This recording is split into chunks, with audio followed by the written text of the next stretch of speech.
Azərbaycanın cənub ərazilərinin iki çay arasının quldar dövlətlərinə yaxın olması, burada quldarlıq quruluşunun və dövlətin şimala nisbətən daha tez yaranmasına təsir göstərdi.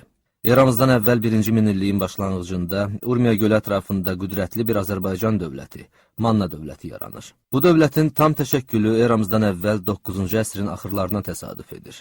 Manna adına ilk dəfə Assuriya padşahı 3-cü Salmanasarın mixi yazılı kitabələrində eramızdan əvvəl 843-cü il hadisələri ilə əlaqədar rast gəlinir. Assurlar bu ölkəni Mannilər ölkəsi, Urartulular isə Manna ölkəsi adlandırırlar. Manna adı həm də mənşəcə yerli türk tayfalarından birinin adını bildirir.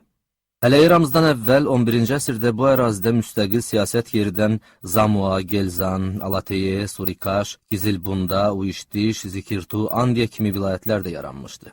Hələlik birləşməmiş, dağınıq olan bu vilayətlər tez-tez qonşu Assuriya və Urartu, Van dövlətlərinin hücumlarına məruz qalırdılar.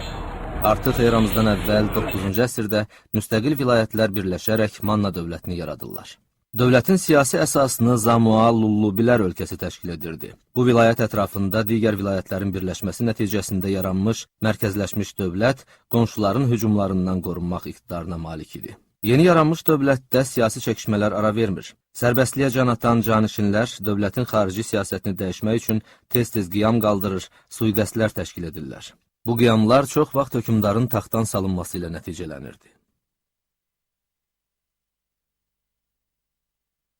Ölkədə mərkəzi hakimiyyətin güclənməsi tərəfdarları da çoxalır. Bir çox əyanlar və əhali padşahın müstəqil xarici və daxili siyasət yeritməsini müdafiə edir, canişinlərin özbaşınalıqlarına son qoyulmasını istəyirdilər.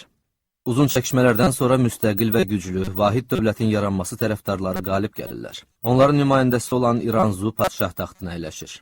Qətiyyətli və uzaq görən İranzu canişinlərin müqavimətini qıraraq onları mərkəzi hakimiyyətə tabe edir.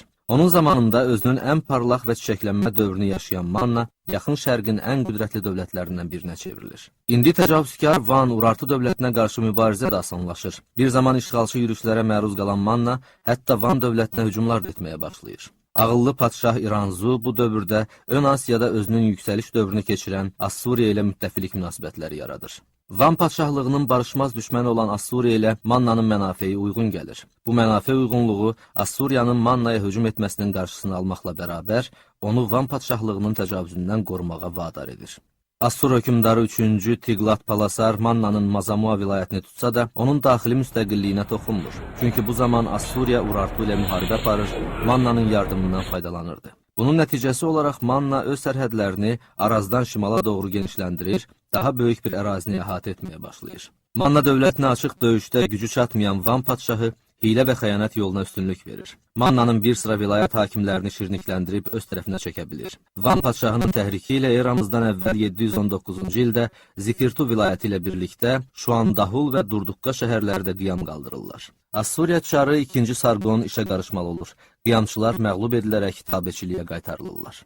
İranzunun vəfatından sonra mərkəzi hakimiyyət zəifləyir. Manna əleyhdarları yenidən baş qaldırırlar. Atası İranzunun siyasətini davam etdirmək istəyən Aza, eramızdan əvvəl 718-ci ildə hakimiyyətə gəlsə də, eramızdan əvvəl 716-cı ildə sui-qəsdçilər tərəfindən öldürülür. Azanın qardaşı Ullusunu hakimiyyəti ələ keçirərək Van padşahlığı ilə müttəfiqliyə başlayır. Van padşahı dərhal Mannanın 22 qalasını işğal edir. Buna cavab olaraq Assuriya çarı 2-ci Sarqon eramızdan əvvəl 716-cı ildə Mannaya yürüş edir. Azanın qatillərindən birini ələ keçirərək edam etdirir. Yanlış siyasət yürütdüyünü anlayan Ullusunu Assuriyanın siyasi üstünlüyünü qəbul etmək məcburiyyətində qalaraq Van padşahlığı ilə mübarizədə ona yardımcı olmağa boyun olur. 2-ci Sarqonla müqavilə bağlayan Ullusunu özündən əvvəlki padşahlara nisbətən Assuriyadan daha çox imtiyazlar alır. Van padşahı 1-ci Rusanın təhriki ilə eramızdan əvvəl 715-ci ildə Canişin Dayavukki qiyam qaldıraraq mərkəzi hakimiyyəti tanımaqdan imtina edir. 2-ci Sarqonun köməyi ilə qiyam yatırılır, 1-ci Rusa məğlub olaraq qaçır. Vavuş, Səhənd döyüşü. Eramızdan əvvəl 714-cü ildə Assuriya hökmdarı Van padşahlığının işğallarına qarşı son qoymaq məqsədi ilə qoşunlarını Mannanın Uişdiş vilayətinə yeridir. Vavuş, Səhənd dağının ətəyində şiddətli döyüş başlayır. Bu döyüşdə Assuriya və Manna qalib gəlir. Qaçmağa üz qoyan Urartu əskərlərini təqib edərək Van ərazisinə daxil olurlar. Məğlub olan Van padşahı 1-ci Rusa özünü öldürür. Mannada hakimiyyət irsi olub qeyri-məhdud xarakter daşıyırdı. Hökümdarlar adətən türk mənşəli şəxslər olurdu. Bunu hökümdarların adları da sübut edir. İlk vaxtlar padşahın hakimiyyəti bir qədər məhdud idi. Bu məhdudiyyət Ağsaqqallar Şurası tərəfindən gəlirdi. Hökümdar nəslinin nümayəndələri, adlı sanlı adamlar və vilayət canişinlərindən ibarət bu şura kifayət qədər nüfuza malik idi. Lakin mərkəzi hakimiyyətin getdikcə güclənməsi Ağsaqqallar Şurasının səlahiyyətlərinin azalmasına səbəb olur. Bu şura artıq dövlət işlərinə çox da müdaxilə edə bilmir, hökümdardan asılı olaraq fəaliyyət göstərir. Vilayətləri idarə edən canişinlər hökümdar tərəfindən təyin olunsa da, bəzilərinin hətta irsi hakimiyyət hüququ var idi. Belə hüquqa malik olanlar vaxtilə həmin vilayətlərdə mövcud olmuş siyasi qurumların başçıları idilər. Mannanın güclü ordusu var idi. Manna döyüşçüsünün geyimi qədim İkiçayrası döyüşçüsünün geyiminə bənzəyirdi. Döyüşçülər başlarına tuncdan yaxud dəmirdən hazırlanmış dəbilqə qoyurdular. Döyüşçünün silahlarına ox və kaman, tunc və dəmirdən hazırlanmış xəncər, həmçinin tunc toppuzlar daxil idi. Manna dövləti inzibati quruluşuna görə vilayətlərə bölünürdü. Hər bir vilayət canişin tərəfindən idarə olunmaqla mərkəzi hakimiyyətə tabe idi. Mannanın ən böyük və məşhur vilayətləri ilə tanış olaq. Uyuşdiş vilayəti indiki Marağa şəhərinin yerləşdiyi bölgələri əhatə edirdi. Uyuşdiş canişini Zikirtu və Andiya canişinləri ilə birlikdə Van Urartu padşahının təhriki ilə Manna hökümdarı Azaya qarşı qiyamda iştirak edənlərdən biridir. Lakin Asturiyanın köməyi ilə burada mərkəzi hakimiyyətə tabeçilik bərpa edilir. Misi vilayəti Mannanın cənub torpaqlarını əhatə edirdi.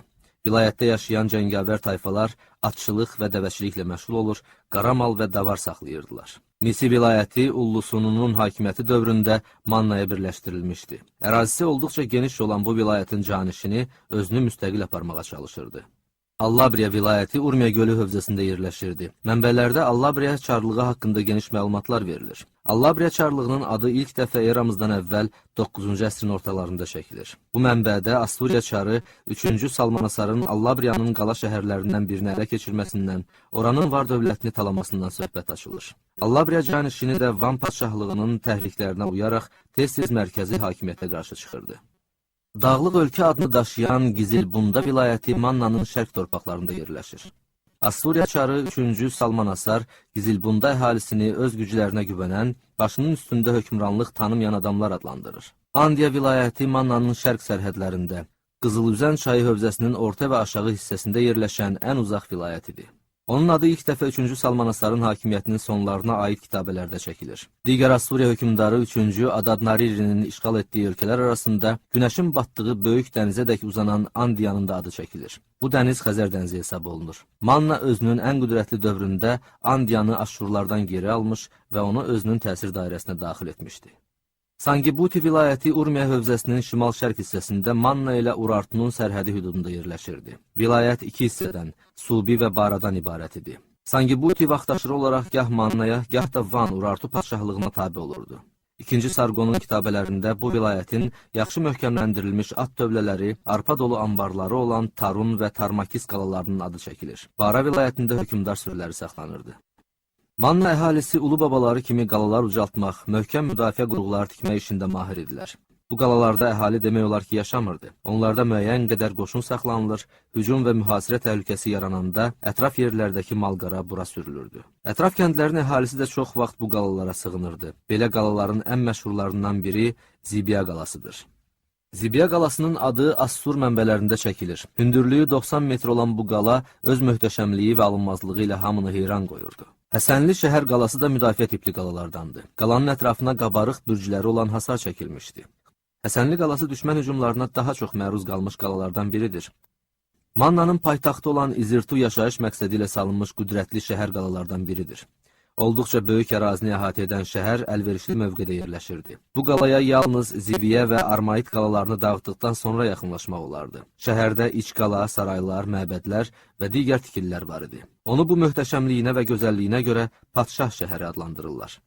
Mannadakı möhtəşəm qala şəhərlər burada yüksək mədəniyyətə malik cəmiyyətin yaşadığını sübut edir.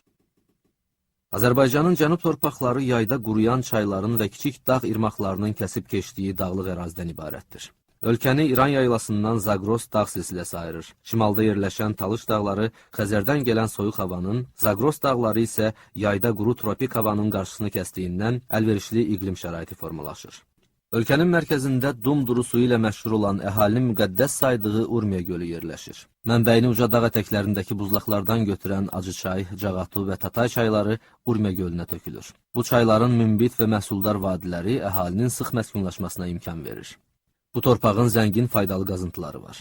Zəncan ətrafındakı dəmir və mis, Qaradağda və Miyana yaxınlığında qurğuşun mədənləri və gümüş yataqları hələ lap qədimdən məlum idi. Zəncan, Afşar, Xoy və Astara bölgələrindəki qızıl yataqları bu əraziyə qonşu dövlətlərin diqqətini çəkir, bu torpaqları ələ keçirmək uğrunda qanlı mübarizələrə səbəb olurdu. Mannanın əlverişli təbii şəraiti, münbit və bərəkətli torpaqları təsərrüfatın inkişafına səbəb olan əsas amildir. Dövlətin iqtisadi həyatında əkinçilik və maldarlıq mühüm yer tuturdu.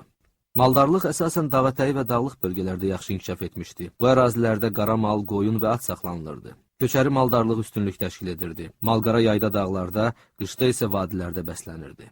Van padşahlığının Mannaya yürüşləri də yaylaq maldarlığı ilə bağlı olmuşdur. Çoxlu qənimət ələ keçirmək məqsədi ilə bu yürüşlər ya Malqara dağlara sürülənə qədər, ya da yaylaqdan qaydandan sonra edilirdi. Dəvəçilik haqqında mənbələrdə az xatırlanır. Amma dəvədən əsasən yük heyvanı kimi istifadə edildiyi məlumdur.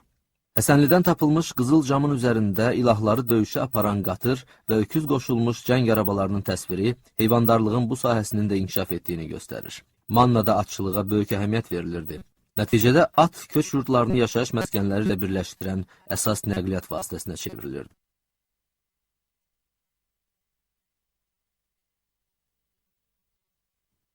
Mannanın zəngin maddi və mənəvi mədəniyyəti olmuşdur. Burada memarlıq sənəti inkişaf etmişdir. Bunu Mannadakı qala şəhərlər, onların müdafiə qurğuları, möhtəşəm saraylar sübut edir. Arxeoloji qazıntılar zamanı tapılmış əşyaların üzərindəki şəkil və naxışlar Manna təsviri sənətinin gözəl nümunələridir. Həsənli qızıl camının üzərində çox maraqlı əfsanəvi səhnələr təsvir olunmuşdur. Ziviyədən tapılmış qızıl və gümüş qədəhlər, ritonlar, dağ keçisi yaxud ceyran başı formasında hazırlanmışdır. Eramızdan əvvəl 3-cü minillikdə Azərbaycanın cənubunda əhali mixi yazı ilə tanış olur. Mannada yerli yazı növü də olmuşdur. Ziviyədən tapılmış gümüş sini üzərində bir çox işarələr həkk edilmişdir. Bu təsvirlər heroqlif yazı növünə aiddir.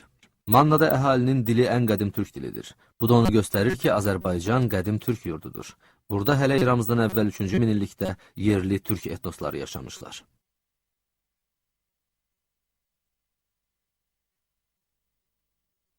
Manna hökümdarları ölkəni yadelli basqınlarından qorumaq üçün əlverişli xarici siyasət aparmış, Assuriya ilə dostluq və müttəfiqlik etmişdilər. Eramızdan əvvəl 7-ci əsrin 1-ci rübündə Qaradəniz sahillərindən hərəkət edərək Manna ərazisində məskən salmış Sak-İskit tayfaları Assuriya sərhədləri üçün böyük təhlükə yaratmışdılar. Bundan istifadə edən Manna Assuriyanın tabeliyindən çıxaraq tam müstəqil dövlətə çevrildi.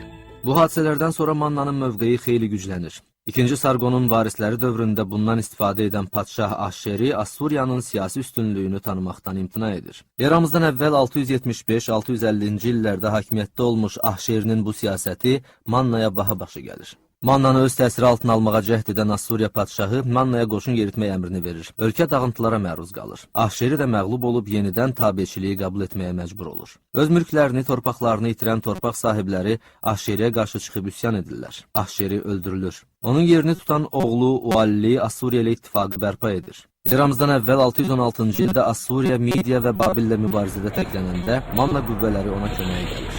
Eramızdan əvvəl 605-ci ildə Assuriyanın süquta uğraması, Midiyanın yüksəlişi Mannanın vəziyyətini ağırlaşdırır. Midiyanın aramsız hücumlarına tab gətirə bilməyən Manna, eramızdan əvvəl 590-cı ildə dağılır və ölkəmizdə müstəqil dövlətçiliyə yenidən son qoyulur.